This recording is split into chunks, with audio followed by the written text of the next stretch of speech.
1988 പുറത്തിറങ്ങിയ മുക്തി എന്ന ചിത്രത്തിന് ശേഷം 1989 മമ്മൂട്ടി നായകനാക്കി ഒരു സിനിമ ഒരുക്കാൻ ഐ.വി. ശശി തീരുമാനിക്കുന്നു. മുക്തിക്ക് വേണ്ടി തിരക്കഥ എഴുതിയ എ.കെ. ലോഹിതദാസുമായി ഐ.വി. ശശി ഇക്കാര്യം സംസാരിക്കുന്നു. തൻ്റെ മനസ്സിലുള്ള ഒരു ചെറിയ കഥ ലോഹിതദാസ് ഐ.വി. ശശിയോട് പറയുന്നു. ശാന്തമായ ഒരു ഗ്രാമത്തിൽ ഇടയ്ക്കിടെ ജനങ്ങൾക്ക് ഭീഷണിയായി വന്നു പോകുന്ന ഒരു പുലിയും ആ പുലിയെ പിടിക്കാൻ ഒരു വേട്ടക്കാരൻ ആ നാട്ടിൽ എത്തുന്നതുമാണ് ലോഹിതദാസ് ഐ.വി. ശശിയോട് പറഞ്ഞ കഥ. നാട്ടിലെത്തിയ ആ വേട്ടക്കാരൻ ആ നാട്ടുകാർക്ക് പുലിയേക്കാൾ വലിയ ശല്യമായി മാറുന്നതാണ് സിനിമയുടെ ട്വിസ്റ്റ്. ഐ.വി. ശശിക്ക് ആ കഥ വല്ലാതെ ഇഷ്ടപ്പെട്ടു. പിൽക്കാലത്ത് ഈ കഥയാണ് ലോഹിതദാസ് തിരക്കഥ എഴുതി ഐ.വി. ശശിയുടെ സംവിധാനത്തിൽ മലയാളത്തിലിറങ്ങിയ ക്ലാസിക് ചിത്രം മൃഗയ. മൃഗയ എന്ന ചിത്രത്തിൻ്റെ നിലമ്പൂർ റീമേക്കാണെന്ന് തോന്നുന്നു ഇപ്പോൾ കേരളത്തിൽ ഓടിക്കൊണ്ടിരിക്കുന്നത്. കേരളത്തിൽ 2 തവണയായി ആധിപത്യം പുലർത്തി പോരുന്ന CPM-നെ തകർക്കാൻ മൃഗയിലെ വേട്ടക്കാരൻ വാറുണ്ണിക്ക് തുല്യനായ PV അൻവറെ കോൺഗ്രസ് കൊണ്ടുവരികയും ഇപ്പോൾ ആ PV അൻവർ CPM-നേക്കാൾ വലിയ ശല്യമായി കോൺഗ്രസിന് മാറുകയും ചെയ്തിരിക്കുന്നു. തീർച്ചയായും മൃഗയ എന്ന സിനിമയോട് ചേർത്ത് വയ്ക്കാവുന്ന സംഭവങ്ങൾ തന്നെയാണ് നിലമ്പൂരിൽ ഇപ്പോൾ നടന്നുകൊണ്ടിരിക്കുന്നത്. മൃഗയ എന്ന ചിത്രത്തിലെ മമ്മൂട്ടി അവതരിപ്പിക്കുന്ന വേട്ടക്കാരൻ വാറുണ്ണി എന്ന കഥാപാത്രം സിനിമയുടെ ഇടവേള അടുക്കുന്നതോടെ മനസ്സുമാറി നല്ലൊരു മനുഷ്യനാകുന്നുണ്ട്. തൻ്റെ തെറ്റുകുറ്റങ്ങളും ആ നാട്ടിലെ പള്ളിലച്ചനോട് ഏറ്റുപറഞ്ഞ് ഈ പുള്ളിക്കാരൻ പുതിയ ജീവിതം ആരംഭിക്കുന്നത് ചിത്രത്തിൽ നമുക്ക് കാണാൻ കഴിയും. നിലമ്പൂർ ഇപ്പോൾ ഇതൊക്കെ തന്നെയാണ്.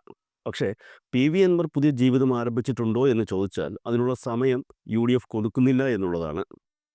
പിണറായി വിജയനെ ഒതുക്കിയാൽ മതി, ബാക്കി നിങ്ങൾ നോക്കിക്കൊള്ളാം എന്ന് പറഞ്ഞു കൂടെ കൊണ്ടു നടന്ന് മൂപ്പിച്ച് ഒടുവിൽ പാവം അൻവറെ UDF ബസ്സിൻ്റെ വെളിയിൽ നിർത്തി വാതിലടച്ചു. താൻ ആ ഫുട്ബോളിൽ എങ്ങനെ നിന്നോളാം എന്ന് അൻവർ പറഞ്ഞെങ്കിലും ബസ് ഡ്രൈവറും കണ്ടക്ടറും അത് കേൾക്കുന്ന മട്ട് കാണിക്കുന്നില്ല. എന്തായാലും പുലിയെ ഒതുക്കാൻ വന്ന വേട്ടക്കാരൻ വാറുണ്ണി നാടിന് ശല്യമായതുപോലെ പിണറായി വിജയനെ ഒതുക്കാൻ കൊണ്ടുവന്ന PV അൻവർ ഇപ്പോൾ UDF-ന് വലിയ രീതിയിൽ ശല്യമായി കൊണ്ടിരിക്കുകയാണ്. നിലമ്പൂർ ഉപതെരഞ്ഞെടുപ്പിൽ ജയിക്കേണ്ടത് കോൺഗ്രസിനെയും UDF-നെയും സംബന്ധിച്ച് അത്യാവശ്യമാണ്. നിലമ്പൂരിൽ തോറ്റാൽ അത് ഈ വർഷം നടക്കാനിരിക്കുന്ന തദ്ദേശ സ്വയംഭരണ തെരഞ്ഞെടുപ്പിനെയും അടുത്ത വർഷം നടക്കാനിരിക്കുന്ന നിയമസഭാ തെരഞ്ഞെടുപ്പിനെയും ബാധിക്കുമെന്നുള്ള കാര്യം അവർക്ക് നന്നായി അറിയാം. PV അൻവറിനെ സ്വാധീനിച്ച് നിലമ്പൂരിൽ ജയിച്ച ശേഷം പുള്ളിക്കാരനെ UDF മുന്നണിയിൽ ഉൾപ്പെടുത്താതെ തള്ളിക്കളയാനായിരുന്നു കോൺഗ്രസിൻ്റെയും UDF-ൻ്റെയും പദ്ധതി എന്നാണ് തോന്നുന്നത്. പക്ഷേ ഇത് മുൻകൂട്ടി അറിഞ്ഞുകൊണ്ട് തന്നെയാണ് PV അൻവർ തിരഞ്ഞെടുപ്പിന് മുൻപ് തന്നെ UDF മുന്നണിയിൽ ചേർക്കണമെന്ന് ആവശ്യപ്പെട്ടത്. അതിൻ്റെ പേരിലുള്ള പ്രശ്നങ്ങളാണ് ഇപ്പോൾ UDF-ൽ നടന്നുകൊണ്ടിരിക്കുന്നത്.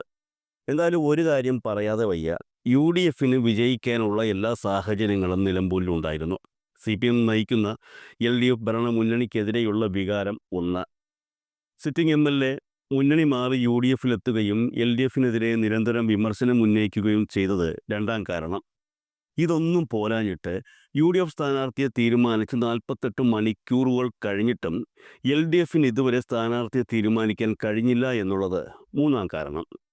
എന്നാൽ ഇത്രയൊക്കെ മേൽക്കൈ ഉണ്ടായിട്ടും UDF നിലമ്പൂരിൽ പച്ച പിടിക്കുമെന്ന് ആരും വിശ്വസിക്കുന്നില്ല എന്നുള്ളതാണ് യാഥാർത്ഥ്യം. കാരണം സ്ഥാനാർത്ഥിയെ തീരുമാനിക്കാൻ കഴിഞ്ഞില്ല എന്ന ഒറ്റ പ്രശ്നമാണ് LDF-നെതിരെ UDF-ന് ചൂണ്ടിക്കാണിക്കാനുള്ളത് എങ്കിൽ സ്ഥാനാർത്ഥിയെ തീരുമാനിച്ചതുമായി ബന്ധപ്പെട്ട 100 പ്രശ്നങ്ങളാണ് ഇപ്പോൾ UDF-നെ മുൾമുനയിൽ നിർത്തിയിരിക്കുന്നത്. അതിനുള്ളിലാണ് ഒരു നിർണായകമായ സംഭവം ശ്രദ്ധയിൽപ്പെടുന്നത്. നിലമ്പൂർ മണ്ഡലത്തിൽ ചിലപ്പോൾ LDF വിജയിച്ചേക്കും എന്ന സൂചനകൾ നൽകിക്കൊണ്ടാണ് ഒരു വീഡിയോ സമൂഹ മാധ്യമങ്ങളിൽ പ്രചരിക്കുന്നത്. പ്രത്യക്ഷത്തിൽ LDF-ന് അനുകൂല സാഹചര്യമല്ലാതിരുന്നിട്ടും UDF ഇപ്പോൾ ദാനം നൽകിക്കൊണ്ടിരിക്കുന്ന ആനുകൂല്യങ്ങൾ കൂടി ചേർത്ത് വച്ച് നോക്കുകയാണെങ്കിൽ നിലമ്പൂരിൽ LDF തന്നെ വിജയിച്ചേക്കുമെന്നാണ് രാഷ്ട്രീയ നിരീക്ഷകരും കരുതുന്നത്. ഇതിനിടെ കഴിഞ്ഞ ദിവസം നിലമ്പൂരിൽ നടന്ന സംഭവങ്ങൾ എല്ലാവരും ശ്രദ്ധിച്ചു കാണുമല്ലോ.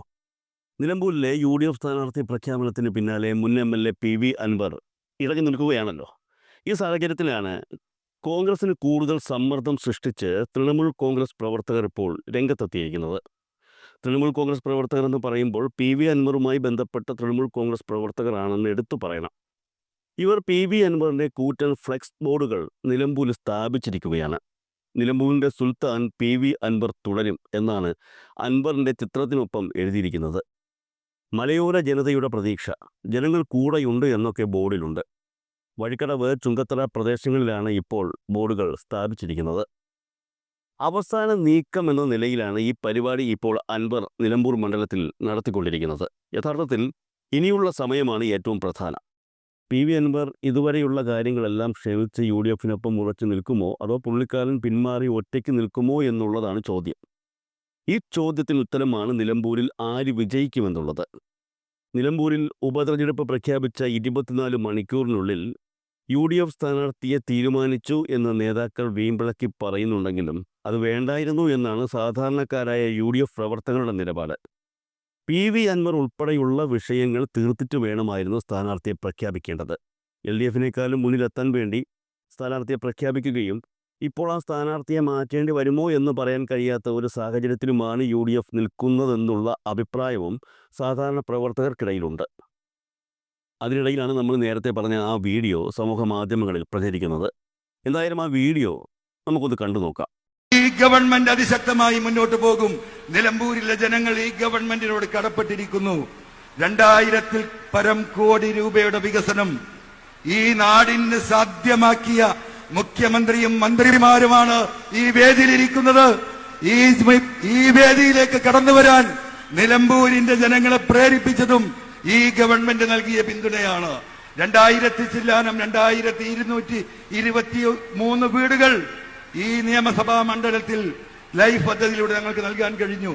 ഏറ്റവും അവസാനമായി 786 കോടി രൂപയുടെ കുടിവെള്ള പദ്ധതി തന്ന ബഹുമാനപ്പെട്ട മുഖ്യമന്ത്രിയെയും ഈ ഗവൺമെന്റിനെയും ജലസേചന മന്ത്രിയെയും പ്രത്യേകം അഭിനന്ദിക്കാതെ, നിങ്ങളോട് നന്ദി പറയാതെ ഞങ്ങൾക്ക് ഈ പ്രസംഗം അവസാനിപ്പിക്കാൻ കഴിയില്ല. അതുകൊണ്ട് പ്രിയമുള്ളവരെ, ഈ ഗവൺമെന്റ് നൽകിയ സഹായം ഈ നാട്ടിലെ നാനാജാതി മനസ്ഥർക്കും നാനാ വിഭാഗത്തിൽപ്പെട്ടവർക്കും എല്ലാ മനുഷ്യർക്കും ആശ്വാസമേകിയ ഈ ജനത, ഈ ഗവൺമെന്റ്, ആ ഗവൺമെന്റിനോടുള്ള നന്ദി. CPM MLA, CPM സ്വതന്ത്ര MLA, ഇത്തരത്തിലുള്ള 2 MLAമാരാണ് ഇടതുപക്ഷത്തിനൊപ്പം, അതായത് CPMനൊപ്പം ചേർന്ന് നിൽക്കുന്നത്. ഇതിൽ രണ്ടാമത്തെ കൂട്ടത്തിലുള്ള ആളായിരുന്നു ഈ പറയുന്ന PV അൻവർ. മുൻ മന്ത്രി KT ജലീലും ഇത്തരത്തിലുള്ള ഒരു ജനപ്രതിനിധിയായിരുന്നു. എന്നാൽ പലപ്പോഴും ശ്രദ്ധിക്കുന്ന ഒരു കാര്യമാണ്, CPM പാർട്ടി മെമ്പർമാരായിട്ടുള്ള MLAമാർ കാണിക്കുന്നതിനേക്കാൾ കൂടുതൽ ആത്മാർത്ഥത ഇത്തരത്തിലുള്ള സ്വതന്ത്രരായ MLAമാർ പാർട്ടിയോട് കാണിക്കും. PV അൻവർ CPMുമായി അനുഭാവം പുലർത്തുന്ന സമയത്തുള്ള ഒരു പ്രസംഗമാണ് നമ്മളിപ്പോൾ കേട്ടത്. ഈ പ്രസംഗം അന്ന് കേട്ടാലും ഇന്ന് കേട്ടാലും അത് കേൾക്കുന്നവർ CPMന് വോട്ട് ചെയ്തു പോകുമെന്നുള്ളതാണ് യാഥാർത്ഥ്യം. നിങ്ങൾ തന്നെ ഒന്ന് ആലോചിച്ച് നോക്കൂ. അത്ര വ്യക്തമായിട്ടല്ലേ PV അൻവർ ഈ പ്രസംഗം നടത്തുന്നത്? CPMനോടുള്ള ആത്മാർത്ഥത മുഴുവൻ വ്യക്തമാക്കിക്കൊണ്ടല്ലേ PV അൻവർ ഈ വീഡിയോയിൽ സംസാരിക്കുന്നത്? സ്വാഭാവികമായും ഇത് കേൾക്കുന്ന സാധാരണക്കാരായ ജനങ്ങൾ എന്തായിരിക്കും ചെയ്യുന്നത്? ഒരു കാര്യം ഉറപ്പിച്ചോളൂ, 10 പേർ ഈ പ്രസംഗം കേൾക്കുമെങ്കിൽ അതിൽ 8 പേരും CPMന് സപ്പോർട്ട് ചെയ്യും. ഇത്രത്തോളം ആത്മാർത്ഥത നിറഞ്ഞ പ്രസംഗം എന്തായാലും ഈ അടുത്തെങ്ങും ഞാൻ CPMനെ കുറിച്ച് കേട്ടിട്ടില്ല. എന്തായാലും PV അൻവറിൻ്റെ ഈ പ്രസംഗം ജനങ്ങൾക്ക് എത്തിച്ചു കൊടുക്കാൻ തന്നെയാണ് CPM പ്രവർത്തകർ ഇപ്പോൾ ലക്ഷ്യമിടുന്നത്. PV അൻവറാണ് ഈ വീഡിയോയിൽ സംസാരിക്കുന്നത് എന്ന് നമുക്കറിയാം. ഇനി താനല്ല ആ വീഡിയോയിൽ സംസാരിക്കുന്നത് എന്ന് PV അൻവർ പറയാൻ ശ്രമിച്ചാലും അത് നടക്കുമെന്ന് തോന്നുന്നില്ല. വേണമെങ്കിൽ തന്നെ ഭീഷണിപ്പെടുത്തി പറയിപ്പിച്ചതാണെന്നും എൻ്റെ തൊട്ടുപിറകിൽ പിണറായി വിജയൻ അന്ന് ഉണ്ടായിരുന്നു എന്നും അദ്ദേഹം ഒരു കത്തിയെടുത്ത് എൻ്റെ ഇടുപ്പിൽ വച്ചിരിക്കുകയായിരുന്നു എന്നും ഞാൻ ഇങ്ങനെയൊക്കെ പറഞ്ഞില്ലെങ്കിൽ ആ കത്തി എൻ്റെ പിറകിൽ കയറുമായിരുന്നു എന്നുമൊക്കെ അൻവറിനെ വേണമെങ്കിൽ വാദിക്കാൻ. അൻവർ ഇടതുപക്ഷം വിട്ടതിനു ശേഷം ഇതുവരെ നടന്ന വാദങ്ങളൊക്കെ നമ്മൾ കണ്ടതാണ്. അതുകൊണ്ട് അൻവർ പറയുന്നത് എല്ലാവരും കേൾക്കും, വേണമെങ്കിൽ തലകുലുക്കി സമ്മതിക്കുകയും ചെയ്യും. പക്ഷേ അവർ തന്നെ തിരിഞ്ഞു നിന്ന് നല്ല മൂട്ടൻ തെറി വിളിക്കും. തനിക്ക് വേറെ ഒരു പണിയുമില്ല എന്ന് ചോദിക്കും. അത് മറ്റാരെക്കാളും നന്നായി അൻവറിനറിയുകയും ചെയ്യാം.